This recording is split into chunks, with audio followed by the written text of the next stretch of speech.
Generally વરસાદ શરૂ થાય ને એટલે કંઈકનું કંઈક ચટપટું ખાવાની તો ઈચ્છા થાય જ થાય. પણ જો તમે હેલ્થ કોન્શિયસ છો અને હેલ્ધી વસ્તુ ખાવા માગો છો તો આજની વેરાયટી તમારા માટે ધી બેસ્ટ રહેવાની છે. અને સ્વાદ તો એટલો કે મોંમાં જ રહી જશે, કારણ કે આ પરાઠા વડાપાઉંને ટક્કર મારે તેવા તૈયાર થવાના છે. તો ચલો રેસીપી શરૂ કરીએ. તો જેમના માટે સૌથી પહેલાં વડાપાઉં ચટણી તૈયાર કરીશું, જેને રેડ ડ્રાય ચટણી કહેવાય, બોમ્બે સ્ટાઇલ. તો સૌથી પહેલાં એક કડાઈમાં 1/4 ટીસ્પૂન જેટલું તેલ, થોડી લસણની કળી, 1/4 કપ જેટલા કાચા મગફળીના દાણા, 1/4 કપ જેટલા સૂકું ટોપરું અને થોડા સૂકા લાલ મરચાં આ રીતે સેમી રોસ્ટ કરી લેશું. વધારે લાલ કે પછી બ્રાઉન ઉપર નથી થવા દેવાનું. હવે તેને નીચે લઈને પરફેક્ટ ઠંડુ કરીશું.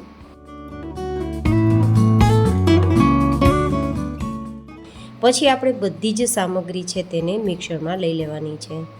બિલીવ મી ગાઈઝ, આ ચટણી તમે આજના પરોઠા સાથે ખાશો, ખૂબ મજા આવશે. જોકે આપણે સ્ટફિંગમાં પણ યુઝ કરીશું, જેથી આપણા પરોઠાનો સ્વાદ 2 ગણો વધી જશે. હવે અહીંયા અડધી નાની ચમચી જેટલું નમક અને 1 ચમચી જેટલું લાલ મરચું, જે કશ્મીરી છે તો કલર સરસ આપશે. જોકે તીખાશ સૂકા લાલ મરચાંથી મળી જ જશે. હવે ગ્રાઇન્ડ કરી આ ચટણી તૈયાર કરી લઈશું.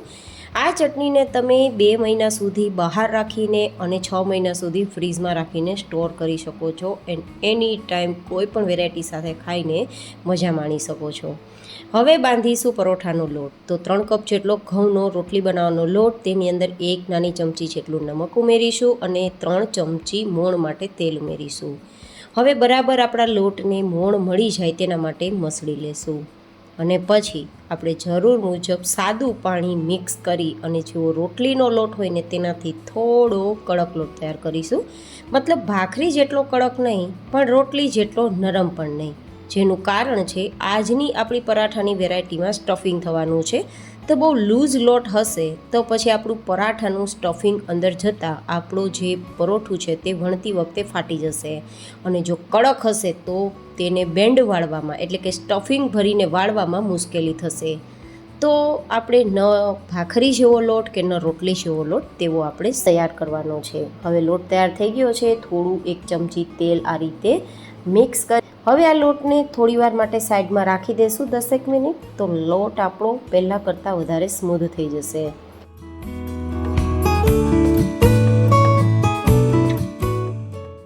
હવે આપણે સ્ટફિંગ માટે એક પેસ્ટ તૈયાર કરી લઈશું. તો 4-5 મરચાં અને 4-5 ઇંચ આદુનો ટુકડો લઈ પેસ્ટ તૈયાર કરી લઈશું.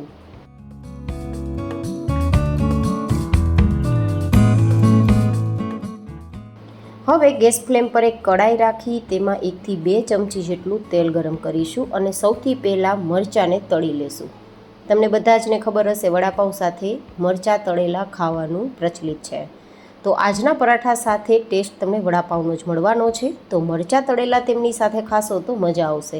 જો કે ના ખાતા હોય તો ઓપ્શનલ છે, સ્કીપ કરી શકો છો. મેં બસ 2 જ મરચાં તળ્યા છે.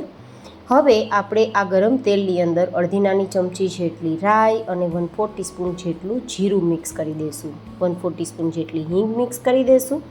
અને પછી થોડા મીઠા લીમડાના પત્તા અને જે આદુ અને મરચાંની પેસ્ટ લીધી છે તે. અહીંયા મેં લસણનો ઉપયોગ નથી કર્યો. તમારે ટેસ્ટ લસણનો જોતો હોય તો પેસ્ટ બનાવતી વખતે ઉમેરી શકો છો. હવે આ રીતે પેસ્ટને આપણે 1 મિનિટ માટે સાતળી લેશું, જેથી આદુ અને મરચાંમાંથી કાચો ટેસ્ટ નીકળી જાય. ગેસની ફ્લેમ ધીમી જ રાખવાની છે. અને હવે આપણે જેવી રીતે વડાપાઉંમાં જે સ્ટફિંગને તળતી વખતે બેસનનું ઘોળ તૈયાર કરીએ છીએ, તેમજ આમાં આપણે 2 થી 3 ચમચી જેટલો બેસન કે ચણાનો લોટ મિક્સ કરી અને 1 થી 1.5 મિનિટ માટે ધીમા ગેસની ફ્લેમ પર સતત ચલાવીને શેકવાનું છે.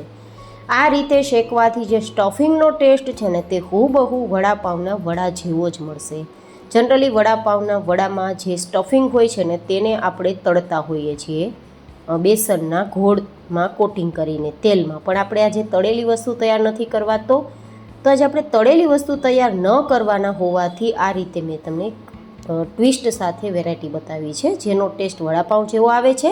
પણ ન પાઉંની જરૂર છે કે ન તળવાની જરૂર છે. તો હવે આ રીતે લોટ શેકાઈ ગયો છે. તો બાફેલા બટેટા મેં લગભગ 250 ગ્રામ જેટલા લીધા છે. તેને આ રીતે હાથથી જ મસળી લેશું અને પછી તેની અંદર સ્વાદ પ્રમાણે કે અડધી નાની ચમચી જેટલું નમક, થોડા લીલા ધાણા અને અડધો લીંબુનો રસ મિક્સ કરી દઈશું. અહીંયા ખાંડ ઉમેરવાની જરૂર બિલકુલ નથી, કારણ કે સ્ટફિંગ ખાટું નથી થવાનું. બિકોઝ બટેટા થોડા મીઠા જ હોય છે, એ તમે જાણો છો. આ રીતે મિક્સ કરી દઈશું અને સ્ટફિંગને થોડું ઠંડુ થવા દઈશું.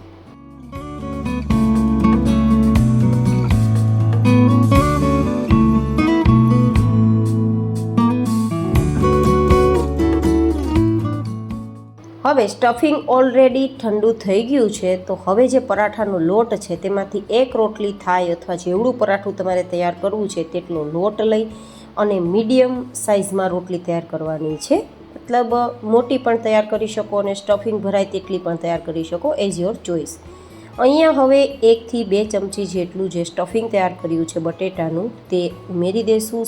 સાથે જે આપણે વડાપાઉંની ચટણી તૈયાર કરી છે ને, સૂકી ચટણી, તો તેને 1 ચમચી આ રીતે આપણે મસાલા સાથે મિક્સ કરી અને પછી આ રીતે આપણે રોટલીને કવર કરી લઈશું, ઉપરથી વધારાનો લોટ કાઢી લઈશું અને પછી હળવા હાથે તેને થોડું આપણે મસળીને આ રીતે ગોળ ગોળ ફેરવતા જશું ને મોટું કરતા જશું.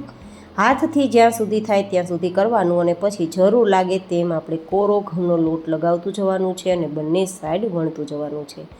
આ રીતે વણશો તો સ્ટફિંગ બહાર પણ નહીં નીકળે, પરોઠું ફાટશે પણ નહીં અને એકદમ સરસ બધી જ જગ્યાએ પરોઠામાં સ્ટફિંગ જશે.